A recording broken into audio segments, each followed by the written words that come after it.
Hello hi welcome back to gold channel. இன்றைக்கி March 6ஆம் தேதி. இன்று தங்கம் மற்றும் வெள்ளியோட விலை நிலவரம் என்னன்னு இந்த வீடியோவில் பார்த்துடலாம். நம்ம காலையில் போட்டிருந்த வீடியோவில் சொல்லியிருந்தோம், தங்கம் மற்றும் வெள்ளி இரண்டுமே வந்து சர்வதேச அளவில் ஒரு சிறிய விலை இறக்கத்தில் இருக்குது அப்படின்னு சொல்லிட்டு. ஸோ நம்ம சொன்ன மாதிரி பார்த்திங்க அப்படின்னா தங்கம் மற்றும் வெள்ளி இரண்டுமே இன்றைக்கி வந்து விலை குறைஞ்சிருக்குது. ஆனால் நம்ம எக்ஸ்பெக்ட் பண்ணதை விடையும் அதிகமாகவே விலை குறைஞ்சிருக்கு அப்படின்னு சொல்லலாம். அதாவது 22 கேரட் ஆபரண தங்கம் ஒரு கிராமுக்கு 160 ரூபாய் குறைந்து 14,960 ரூபாய்க்கு ஒரு கிராம் விற்பனை ஆகிட்டு வருது. ஒரு சவரனுக்கு 1,280 ரூபாய் குறைந்து 1,19,680 ரூபாய்க்கு ஒரு சவரன் ஆபரண தங்கம் விற்பனை ஆகிட்டு வருது. அதுக்கடுத்து 24 கேரட் சொக்க தங்கம் ஒரு கிராமுக்கு 175 ரூபாய் குறைந்து 16,320 ரூபாய்க்கு ஒரு கிராம் விற்பனை ஆகிட்டு வருது.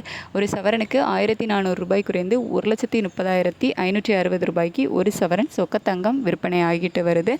18 கேரட் தங்கமும் இன்னைக்கு விலை குறைஞ்சிருக்கு. அதாவது ஒரு கிராமுக்கு 39 ரூபாய் குறைந்து 13,000 ரூபாய்க்கு ஒரு கிராம் விற்பனை ஆகிட்டு வருது. ஒரு சவரனுக்கு 312 ரூபாய் குறைந்து 1,04,000 ரூபாய்க்கு 18 கேரட் ஒரு சவரன் தங்கம் விற்பனை ஆகிட்டு வருது. நம்ம எக்ஸ்பெக்ட் பண்ணதை விட நம்ம ஒரு 100 ரூபாய்க்குள்ள எக்ஸ்பெக்ட் பண்ணால் அதை விட அதிகமாகவே குறைஞ்சிருக்கு. வெள்ளியோட விலையுமே ஒரு கிராமுக்கு 5 ரூபாய் குறைந்து 290 ரூபாய்க்கு ஒரு கிராம் வெள்ளி விற்பனை ஆகிட்டு வருது. ஒரு கிலோவுக்கு 5,000 ரூபாய் குறைந்து 2,90,000 ரூபாய்க்கு ஒரு கிலோ வெள்ளி விற்பனை ஆகிட்டு வருது. ஸோ தங்கம் மற்றும் வெள்ளி இரண்டுமே வந்து இன்றைக்கி நமக்கு ஒரு நல்ல விலை குறைவு இருக்குது அப்படின்னே சொல்லலாம். நம்ம எக்ஸ்பெக்ட் பண்ணதை விடையும் அதிகமாகவே இன்றைக்கி விலை குறைவு இருக்குது.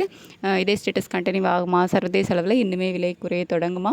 இந்திய ரூபாயோட மதிப்பு வந்து இன்னும் ஸ்ட்ரென்தன் ஆகுமா? மதியத்துக்கு மேலே மாலை விலை மாற்றம் இருக்குமா? அப்படிங்கிறத மதியத்துக்கு மேலே சர்வதேச அளவிலலாம் நிலவரங்கள் எப்படி இருக்குது அப்படிங்கிறத பார்த்துட்டு ஏதேனும் அப்டேட் இருந்துச்சு அப்படின்னா நான் உங்களுக்கு வீடியோவில் தெரியப்படுத்துகிறேன். Thank you so much.